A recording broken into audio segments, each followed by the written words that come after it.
Manchester City stars dragged away from fans in ugly scenes as ex-Chelsea ace forced to intervene. Manchester City stars Ruben Dias and Bernardo Silva suffered defeat with Portugal against Ireland on Thursday night. Manchester City stars Ruben Dias and Bernardo Silva had to be dragged away from fans after an argument with supporters following Portugal's dismal 2-0 defeat against the Republic of Ireland on Thursday night. Group F in the UEFA World Cup qualifiers is extremely tight, with 5 games played. Portugal still top the standings, despite the defeat in Dublin, with 10 points to their name. However, Hungary are right behind them on 8, closely followed by a buoyed Ireland side on 7 points. Roberto Martinez's men face bottom of the group Armenia on Sunday, as they hope to qualify for next summer's World Cup automatically. However, should they lose to Armenia and Hungary beat Ireland, they will be forced to go through the playoffs. Portugal could have wrapped up their qualification at the Aviva Stadium on Thursday, but Troy Parrott gave the hosts a comfortable 2-goal lead in the first half before Cristiano Ronaldo was shown a straight red card in the second for an apparent elbow on Ireland defender Nathan Collins. After the full-time whistle, in a clip shared by Portuguese outlet Record, Dias and Silva can be seen engaging in a heated exchange with supporters in the away end. The pair appeared the most agitated as former Chelsea star Joao Felix attempted to hold the latter back before Silva freed himself to confront someone in the crowd. This came after Dias appeared to clash with the same supporter, and in another angle shared by CNN Portugal, Silva can be seen storming away as his teammates attempt to defuse the situation before making their way off the pitch themselves. Dias and Silva have been key players for Man City and Pep Guardiola this season, each starting the majority of Premier League games so far. Both lined up in the 3-0 thumping of Liverpool prior to the international break, which put City within 3 points of league leaders Arsenal. Later this month, Guardiola's side return to action with a tricky away test at Newcastle United in the league before they host Bayer Leverkusen in the Champions League.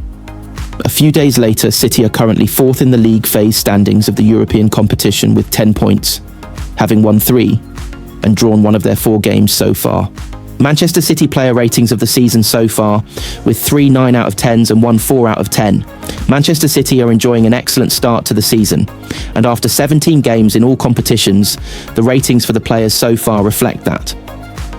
Manchester City were 13th in the Premier League table during the September international break, 5th in October, and now sit 2nd as the domestic action takes a breather in November.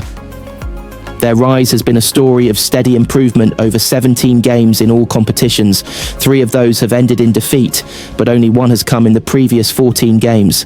They recovered from that loss at Aston Villa to record 4 successive wins in all competitions, and a 3-0 win against Liverpool last weekend was the statement result and performance that proved Pep Guardiola's side are well and truly back.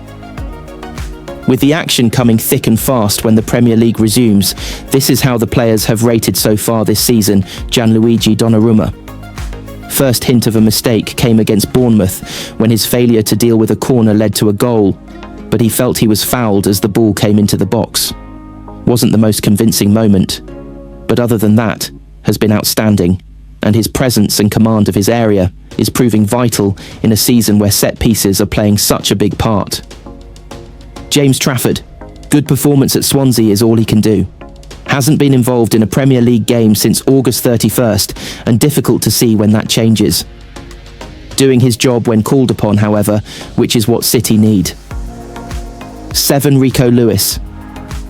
Has clearly lost the right-back battle to Núñez for the biggest games, has managed to get the odd start in midfield, and was excellent against Villarreal, but it didn't lead to any further action there.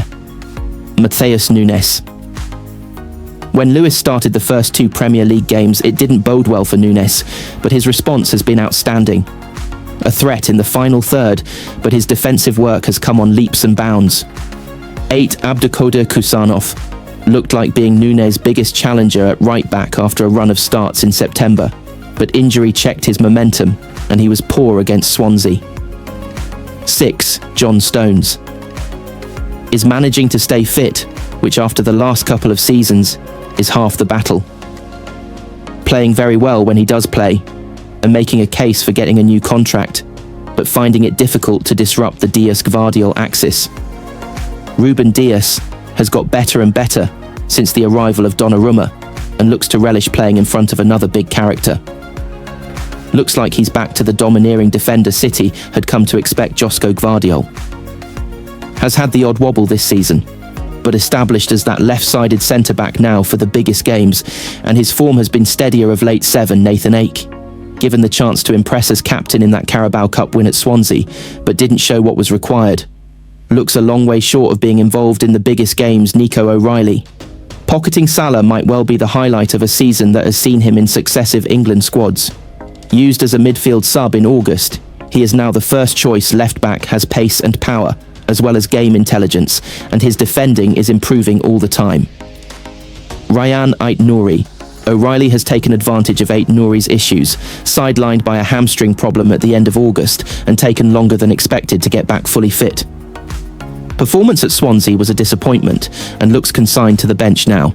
Manchester City midfielder Tijani Reinders has opened up on Pep Guardiola's decision to drop him for the crunch clash against Liverpool, insisting he has been spoiled in recent years and has no complaints about spending time on the bench. The Dutchman, who arrived from AC Milan in the summer, maintained he is fully committed to adapting to life at City. Despite the temporary setback, Reinders arrived at Manchester City in the summer with major expectations, stepping into a midfield that was undergoing a significant evolution after the departure of Kevin De Bruyne. He made an immediate impression, delivering goals and assists during the early months of the season and quickly becoming a trusted option for Guardiola across multiple competitions. However, Reinders has experienced his first real setback as a City player in recent weeks after dropping to the bench for consecutive Premier League fixtures. Both the match against Bournemouth and the headline clash against Liverpool saw him omitted from the starting 11 despite being in solid form. It marked an unfamiliar moment for the midfielder, who was rarely left out during his 2-year spell at AC Milan. Even so, there was no sign of frustration from the Dutchman, who instead took the opportunity to emphasise the competitive environment he has joined. With City's midfield stacked with elite talent, rotation is inevitable, particularly during busy spells of the season. Reinders has stressed that he understands the decision and remains focused on contributing whenever called upon.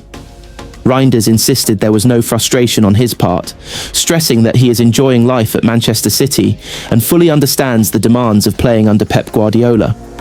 "It's great. The Premier League I still enjoy every day at Manchester City. There's a lot to consider in training, how we prepare tactically with the players we have," he said, before calmly accepting the manager's call against Liverpool by adding, "That was the coach's decision." He also reflected on how competition for places shapes the club's environment, admitting, "It's a very long season. If you look at our squad, anyone could be in the starting lineup. I've been spoiled a bit these past few years. That's part of being at a club like this. You sometimes end up on the bench." Reinders' time at Manchester City so far has been widely positively received, with the midfielder notching 1 goal and 5 assists across his opening 15 appearances. His ability to link midfield and attack has been particularly valuable, positioning him as a natural successor to the creative responsibility once shouldered by De Bruyne. His standout debut, where he scored and assisted against Wolves, cemented his reputation as one of the more effective signings of the summer window. In Europe, Reinders' influence has been just as noticeable, with 3 Champions League assists, highlighting his growing confidence on the continental stage.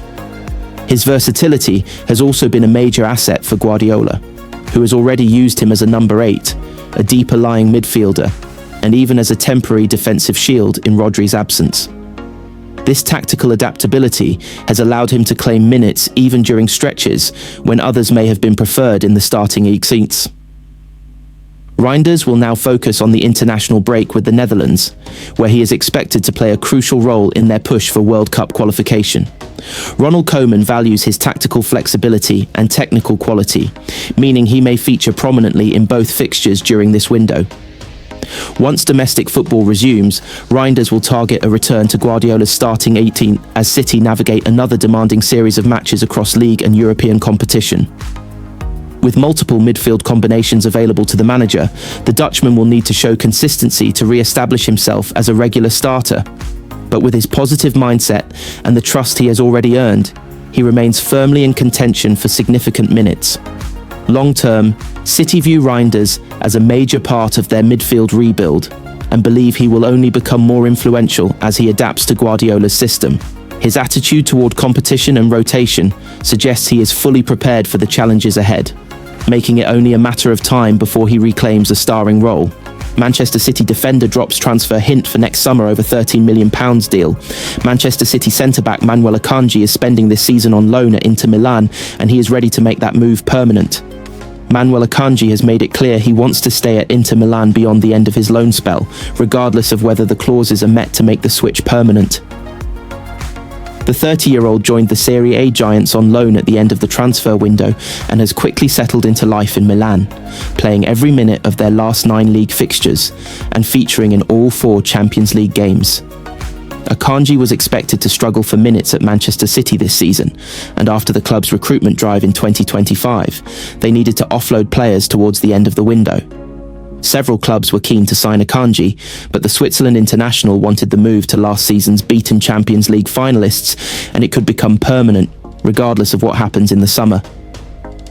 Inter have the option to sign Akanji for €15 million, with that option becoming an obligation to buy if they win Serie A and he plays 50% of their league minutes.